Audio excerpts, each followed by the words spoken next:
ఎలా ఉంది మేడం గుంటూరు కారం? అల్టిమేట్ అండి. It was like A feast for Sankranti holidays and all. Families అందరూ మంచిగా ఫన్ అండ్ ఎంటర్టైనింగ్గా ఫ్యామిలీస్తో మంచిగా వెళ్ళి ఎంజాయ్ చేయొచ్చు అండి. మీరు ఎక్స్పెక్ట్ చేసిన కంటెంట్ ఉందా మూవీలో? Definitely. And also mother sentiment, definitely మనందరికీ మదర్ సెంటిమెంట్ క్యారీ అవుతుంది కాబట్టి you will connect to all the scenes అండి. లాస్ట్ కొన్ని సినిమాలు మహేష్ బాబు ఒకే ప్యాటర్న్లో కనిపించాడు, ఈ సినిమాలో ఎలా ఉన్నాడు మేడం? ఇది కంప్లీట్గా డిఫరెంట్ స్టోరీ అండి. మహేష్ బాబు గారిని ఈ కైండ్ ఆఫ్ జానర్లో నేనైతే చూడలేదు. సెంటిమెంట్ మూవీస్ డెఫినెట్గా అతను చేస్తారు కానీ ఈ kind of genre it was different అండి. త్రివిక్రమ్ ప్రాపర్గా వాడుకున్నాడా Mahesh Babu? Yes.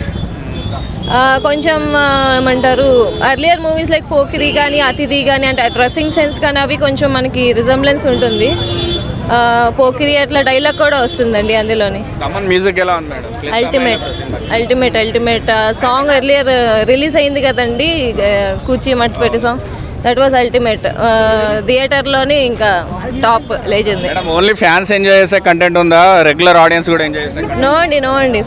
Family entertainer అండి. 100% రైట్ టైంకి రిలీజ్ చేశారు. పండగకి అందరూ ఎంజాయ్ చేయొచ్చు హ్యాపీగా. హాలిడేస్ అని ఒకసారి కాదు మల్టిపుల్ టైమ్స్ మీరు మూవీకి వెళ్తారండి. విన్నర్ బాబేనా? Definitely Mahesh Babu was number one. Definitely. Video Mahesh Babu చూస్తే మహేష్ బాబుకి ఏం చెప్తారు?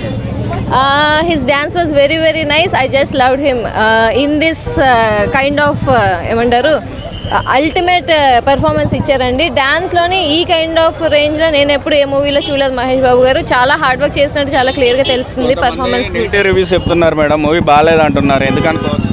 మేబీ నెగిటివ్ ఫ్యాన్స్ అయ్యి ఉండొచ్చండి. నెగిటివ్స్ ఉంటే చెప్తామండి. ఫ్యాన్స్ అయినప్పుడు ఖచ్చితంగా నెగిటివ్సే చెప్తాము ఏదైనా జెన్యున్గా ఉంటాయి. కానీ నాకైతే అట్లా ఏమనిపించలేదు. మూవీ చాలా బాగుంది. రీ రిలీజ్ ఈవెంట్ రోజు అమ్మా నాన్న అంతా ఫ్యాన్సే అని చెప్పాడు కదా, ఈ మూవీలో ఎమోషన్స్ ఎలా ఉన్నాయి? అంటే ఇప్పుడు మహేష్ బాబు గారు ఇచ్చే పెర్ఫార్మెన్స్ డెఫినెట్గా మనల్ని ఎంటర్టైన్ చేయడానికే కాబట్టి అతను ఇచ్చే పెర్ఫార్మెన్స్ అంత హార్డ్ వర్క్ డెఫినెట్గా మన గురించే కాబట్టి అతను అన్నమాట జెన్యున్ అని నాకైతే అనిపించింది. నెక్స్ట్ రాజమౌళితో సినిమా ఉంది కదా, ఒక అట్లీస్ట్ ఒక 3 years కనబడాడు బాబు, అప్పటిదాకా ఈ మూవీ చూసి ఎంజాయ్ చేయొచ్చా ఫ్యాన్స్? డెఫినెట్గా యూ కెన్. రేటింగ్ ఎంత ఇస్తారు? 9/10.